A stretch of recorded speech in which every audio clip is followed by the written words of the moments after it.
Everything is new again, walking with a permagrin, head so high.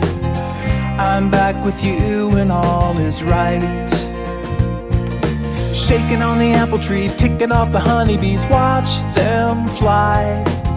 It's just like we never said goodbye.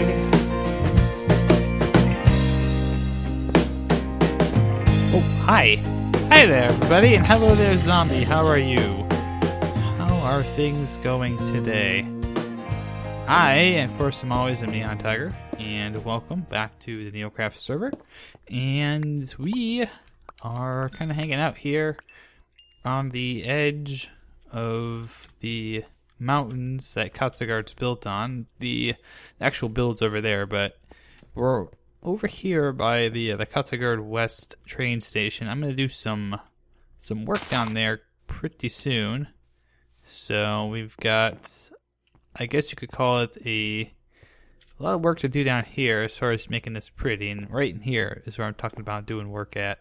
So we'll do that soon enough. Didn't want to do it today because I didn't think today would be a good idea. And plus, I'm actually short on materials. So in order to properly execute my strategy and have the best synergy, okay, the wind's going down, have the best synergy and teamwork and maximize potential, I need to, I don't know why I'm using buzzwords here, I think I'm just doing it to be screwy, but I need to have a tree farm, even if it's just a temporary one. And I've kind of been trying to find a good spot to build a tree farm and trying to figure out, you know, what I could build as far as designs. I want to do something different than the one I did for the Finished Beef fan server, so that's why I'm not kind of doing the same thing here. And I don't really have a good spot to build it in town, in Katzegard itself, like in the town area, because my quarters are a little cramped there. So I'm out here kind of on the...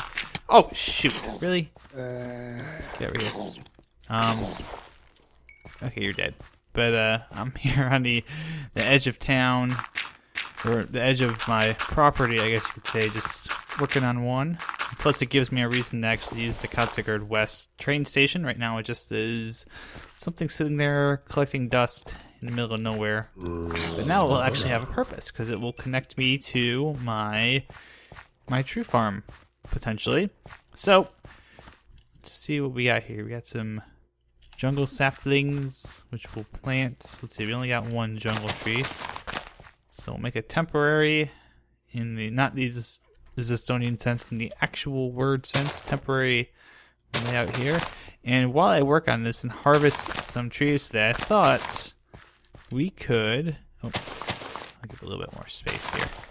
Let's skip this 5, 1, 2, 3, 4, 5, 2, 4, 1, 2, 3, 4, 5, 1, 2, 3, 4. I just wanted to give a little bit of space there to give the trees ample room to grow. But while we're out here working on stuff, I thought maybe we could talk a little bit about science. Yes, science. And oh, creeper, I heard him. Science and space, and specifically the SpaceX little launch thing. I was going to talk about some Christmas stuff today. And, oh, what did you get for Christmas? And all that fun stuff. Well, let's actually talk about that as well. But what I got for Christmas, I got a couple of tripods for my camera. I got a Chromecast, so now I can watch Twitch streams in my living room once I get everything set up. That's that's going kind of interesting. It's not been a fun and fruitful setting up of the Twitch, of the Chromecast stuff yet, but I digress. I'm sure I'll eventually get it all set up at some point when it wants to cooperate and not disconnect on me randomly. I got that. I have a new hard drive, a new external hard drive for my YouTubing needs. This one is that I'm recording on right now is in fact starting to fill up a little bit more often. Hasn't quite filled up yet. I'm very good at managing my space as far as recording space goes. There we go. Got a treat. So it hasn't been as bad as it could have been, but I did want to have that like already planned out in advance, so I would know that, okay, I have, X amount of space left to record, so I can... Oh, do I have enough bones? Do I have any bones? I do have bones, okay. Make that bone meal. But, I want to make sure that I didn't get caught out having to do something like I did the other day, which was delete stuff or pre-render things on my hard drive so that I could render them later. But to save space, I had to like render them one time to save space, and then render them again when I actually want to edit the video. That's kind of a hassle, so I'm trying to avoid that if I can. And the new hard drive will certainly assist me in that. Oh, I ran out of bones already. Wow. Well, I guess we can chop this stuff down. But I got that. I got like 2 practical gifts from my parents. They always do this for me. This year they bought me an Apple Core because my sister apparently didn't have one. So since that's relatively cheap, they bought all of us one. And I will use it to core various apples and or other fruits in the future. Probably mostly just for like oranges and lemons. I don't even know if you need a core. Do you need to core an orange? I don't think you need to core an orange. Apples you do. Apples and pears you certainly do. But I think oranges don't need to be cored out. Oh well, whatever. So I got that. I got a little spray bottle you can put like olive oil in and spray it, so you don't have to go out and buy those giant cans of Pam. Which I wish I would have known, because I would have bought one 2 months ago and kept it as a backup for when my current one died. And I also got a bunch of movies. Got 2 of my favorite movies of all time. I finally have in DVD form. Oh, actually, let me check some here.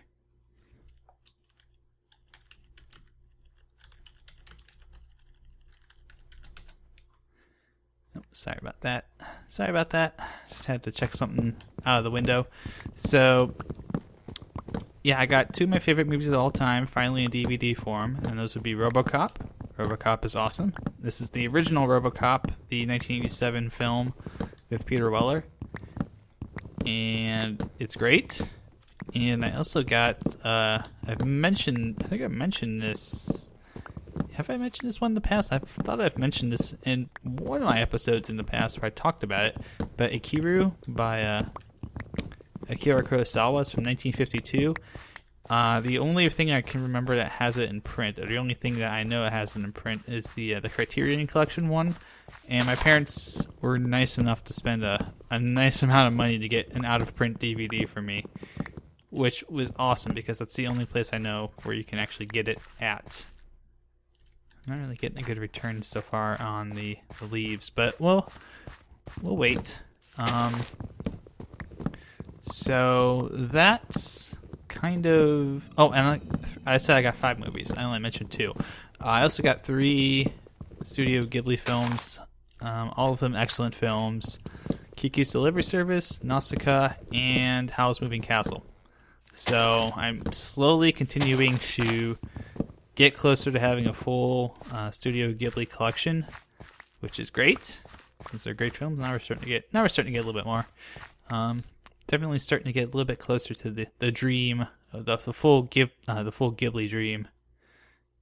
Only takes I think I'm about probably not even close to halfway there.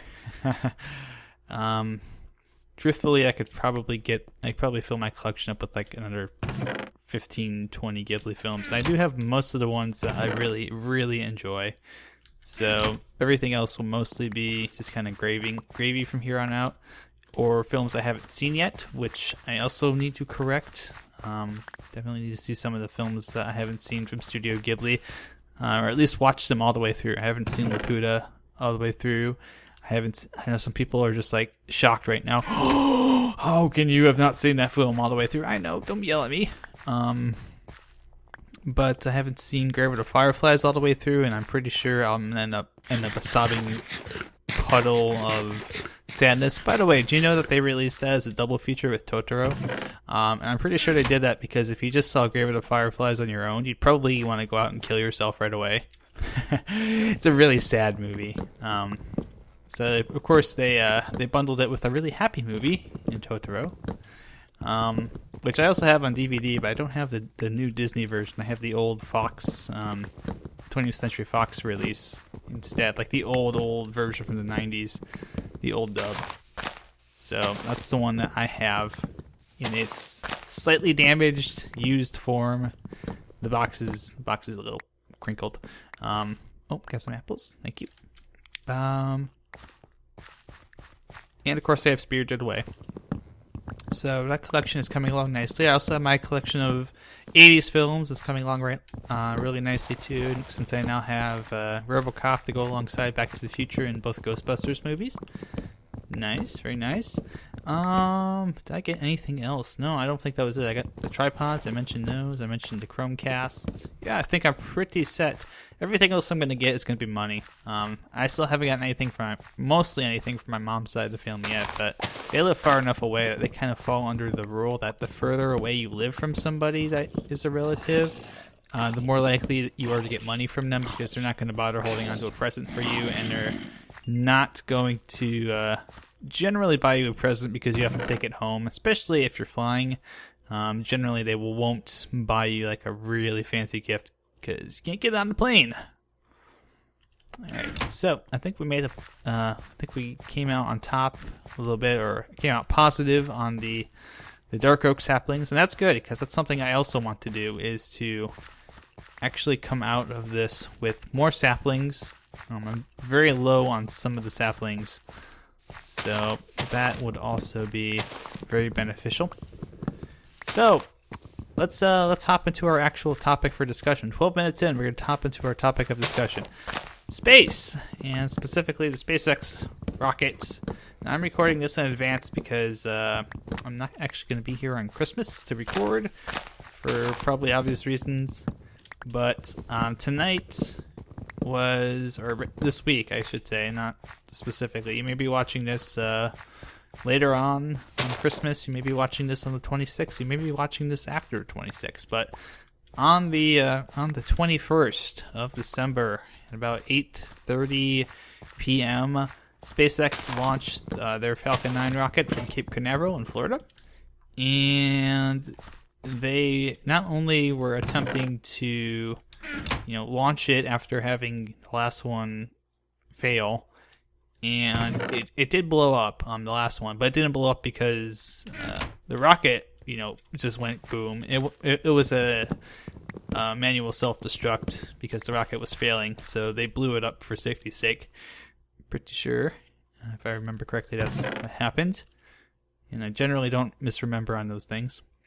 So let's see here. But yes, tonight was their second attempt at their third attempt at a landing with the reusable first stage on the Falcon 9.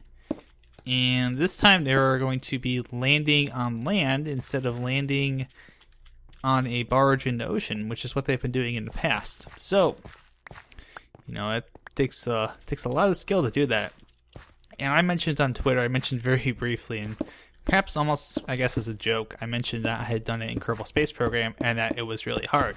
And the answer to that question, or the truth to that, is that I have done it in Kerbal Space Program. Not necessarily exactly what the SpaceX folks did to a T, but I have brought a rocket back to Kerbin to be reused for later mission. And let me tell you something, it is very difficult. It is so difficult just to do it in a game which has fewer variables than the thing in real life, the thing that they did tonight. So for example, in Kerbal Space Program, you don't have to worry about the wind.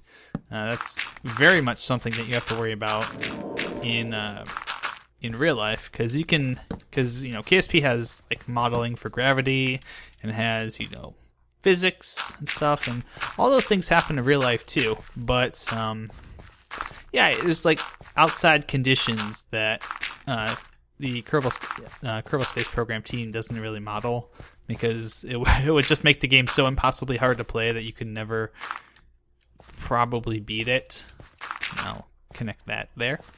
It would just make the game like pretty much impossible for anyone who doesn't have an astrophysics degree to actually play properly. It's kind of a I would say like, I'm trying to figure out a way. I wouldn't say like half-baked simulator, because that's kind of like not really taking the game, super, I guess, kind of devaluing the game a little bit, or not taking it super seriously as it should be taken. But it's still very hard in that game to do, and it's even harder in real life simply because of all the variables that go into landing a rocket. And we're talking about a full rocket that is 160 meters tall.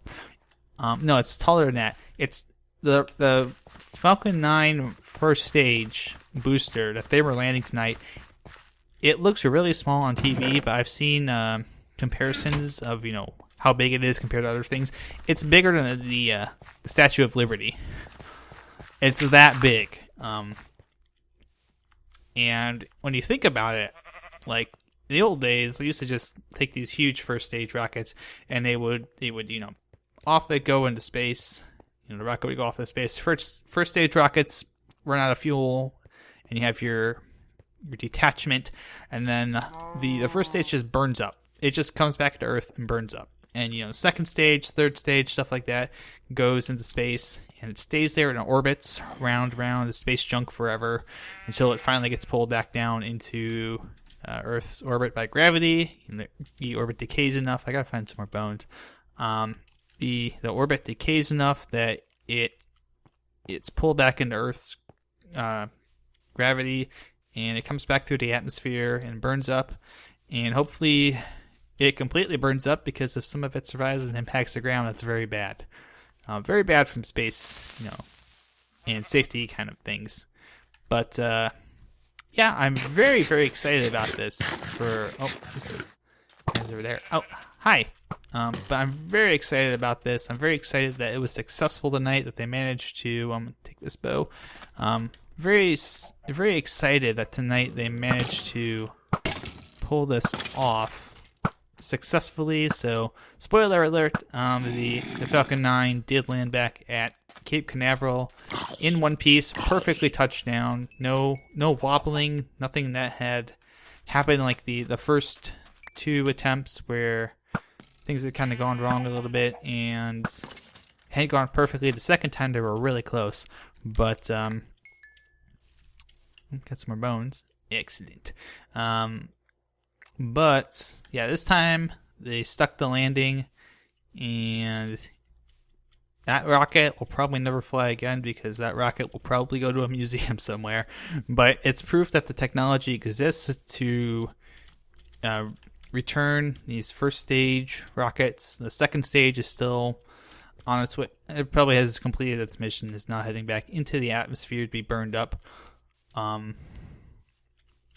But this is a very big and important thing for space, because a number of reasons. One of them is a very obvious one, which being able to save money is a big deal in space travel nowadays, because space is expensive. Space, you build these.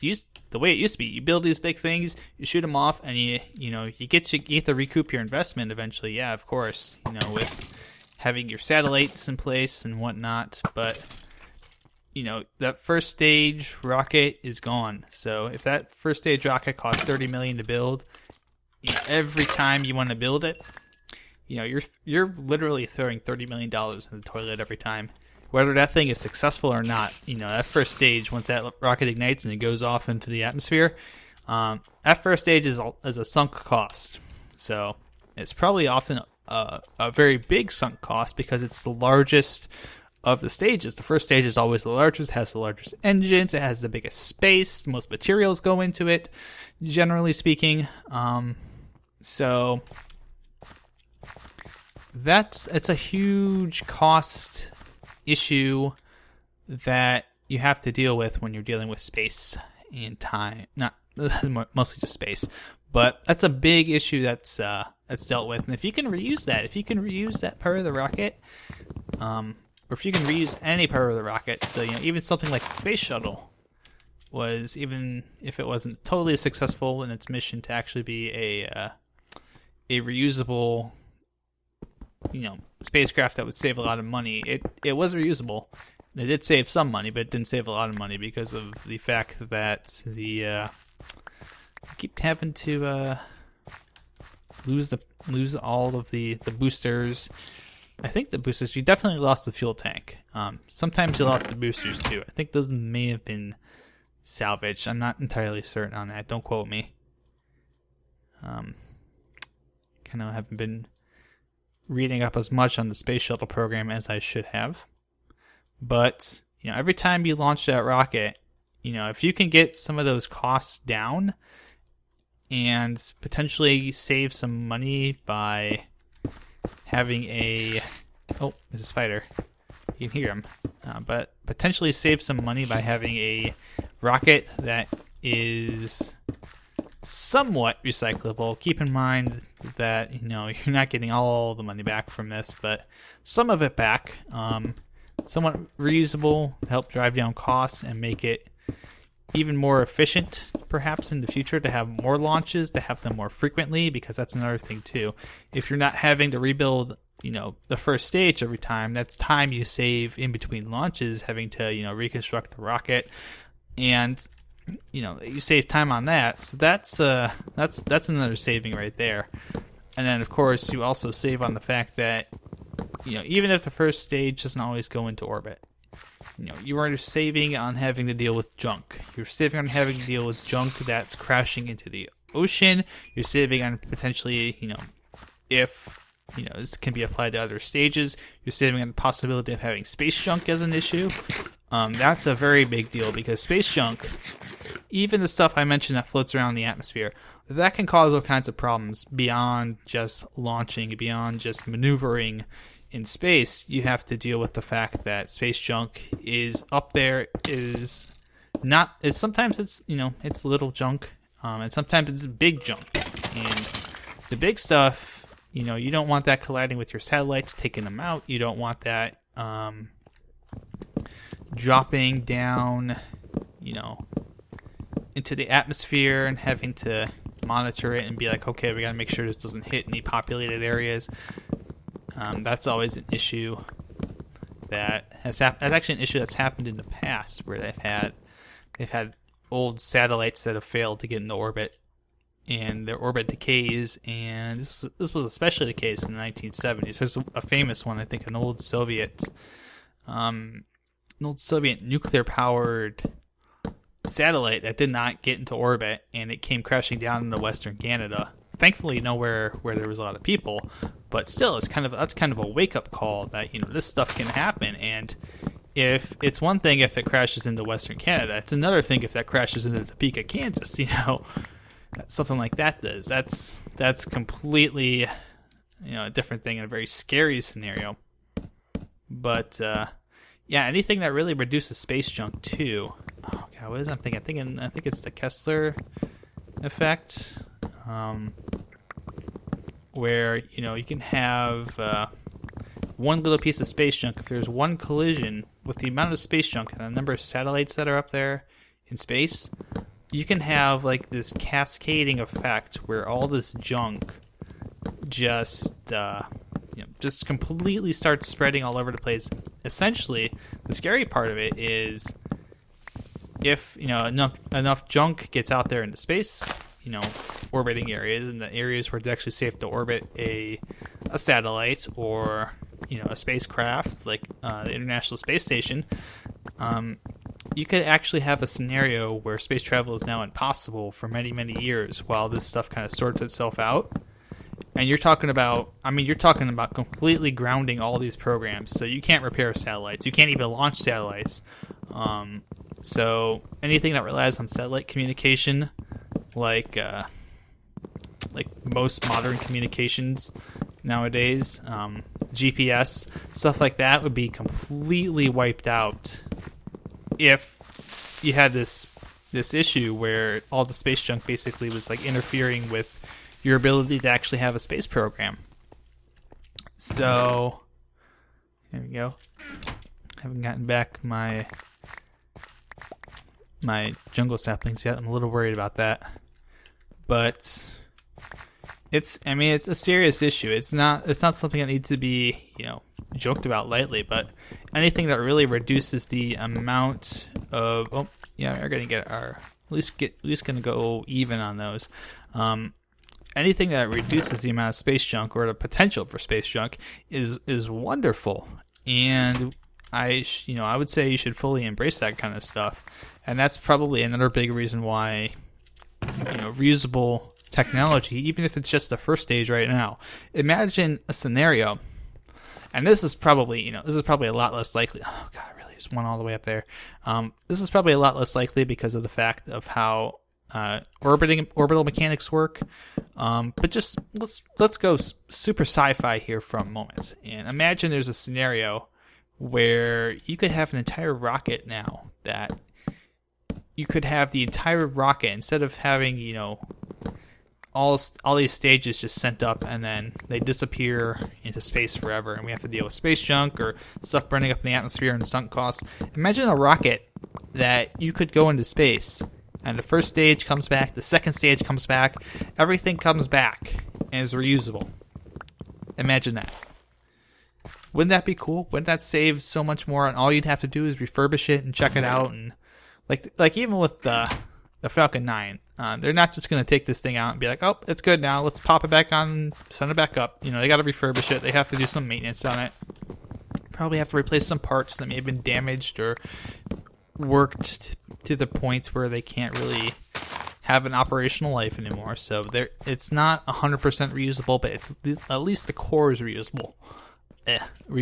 But imagine if we start having rockets, just these big, massive rockets, where the whole thing is reusable. Think about how much space junk that saves. Think about how much cost that saves in the long run. Think about how much that makes, space affordable for people. For being able to do more science missions, sending more stuff into space to test for how does can we do stuff in space? Can we make things in space that we can't make on Earth? Maybe there's something in the zero-G environment. Maybe there's something in the vacuum of space that we can make, like some kind of crazy super polymer that we can make, but we can only make it in space. Think about think about that. Think about how much reusable rockets will help drive down the costs of that, and it's something to be excited about. It's something to be very excited about and very happy about. I know I'm particularly kind of interested in space travel. I'm not sure I'd ever go to space if given the opportunity to. I think I'm too much of a chicken. Just because I know so much about space, I know all the things that can go wrong in space too. I know all the things that can go wrong in space travel. I have read too much Wikipedia. Wikipedia. Scaring the crap out of me since 1999. I kid. Wikipedia hasn't even been around that long. But, just think of all those things I mentioned. And there's,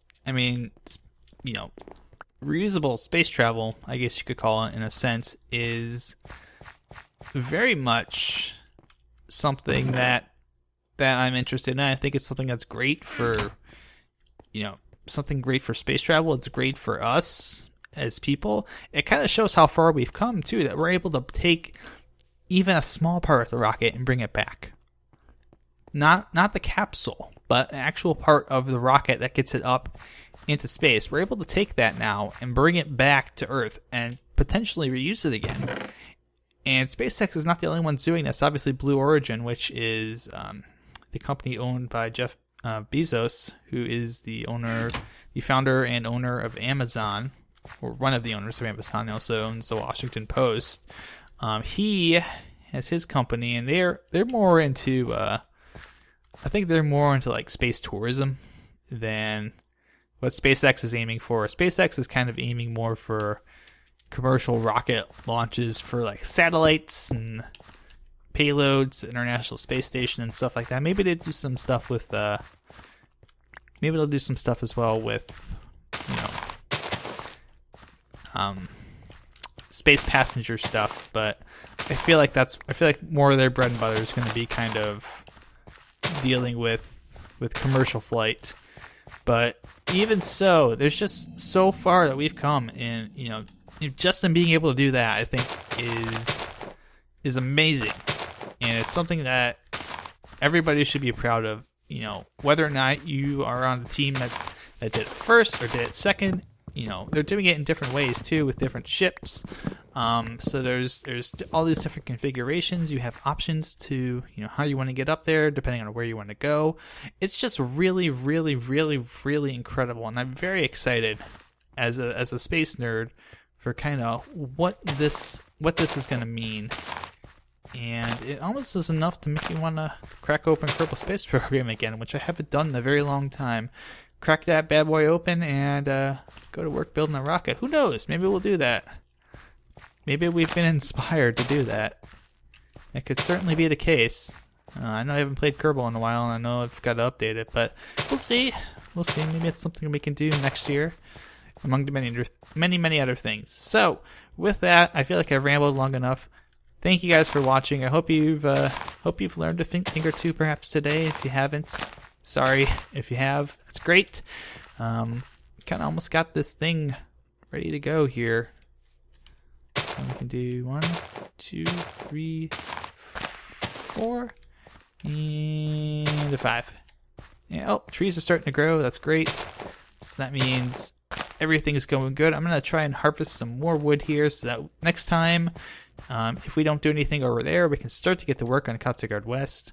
That's going to be our big project. But as always, guys, good luck, good mining, have fun. See you guys next time on a NeoCraft server, and I'm going to get to work getting my green thumb on. So take care, guys. Take care. Oh, and Merry Christmas, too. Just mention that. Merry Christmas. Happy New Year. I won't see you on NeoCraft before the New Year. I can guarantee you that much. So, oh, I guess I gotta move this tree right now. But yes, definitely have a safe and happy New Year. I will see you guys here on NeoCraft server in 2016. Hopefully, can we grow? Yeah, it took all our bone meal, but it grew. All right. So take care, guys, and I'll see you next time here on NeoCraft server. I already said that 4 times, but I don't care.